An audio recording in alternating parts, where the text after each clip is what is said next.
വനവാസത്തിനു പോയ രാമലക്ഷ്മണന്മാരെയും സീതയെയും തേടി ഭരതൻ കാട്ടിലേക്ക് പോകുന്ന ഒരു ഭാഗമുണ്ട്.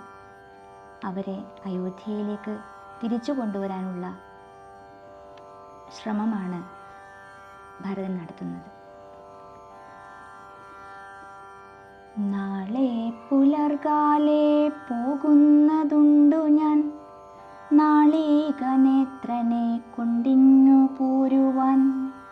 ഞാനും ഭവാനും അരുന്ധതീ ദേവിയും നാനാപുരവാസികളും അമാത്യരും ആന തേർ കാലാൾ കുതിരപ്പടയോടും ആനകശംഖ പടഹവാദ്യത്തോടും സോദര ഭൂസുര താപസ സാമന്ത മേദിനീ പാലക വൈശ്യശൂദ്രാദിയും സാദരമാശു കൈകേയി ഒഴിഞ്ഞുള്ള മാതൃജനങ്ങളും ആയിട്ടു പോകണം. രാമനിങ്ങാഗമിച്ചിടുവോളം ഞങ്ങൾ ഭൂമിയിൽ തന്നെ ശയിക്കുന്നതേയുള്ളൂ.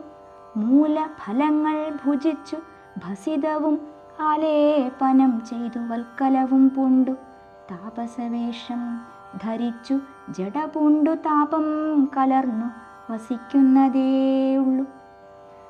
ഇത്തം ഭരതൻ പറഞ്ഞതു കേട്ടവർ എത്രയും നന്നെന്നു ചൊല്ലിയിടിനാർ. ചിത്തേ നിനക്കിതു തോന്നിയത് അത്ഭുതം, ഉത്തമന്മാരിൽ അത്യുത്തമനല്ലോ നീ.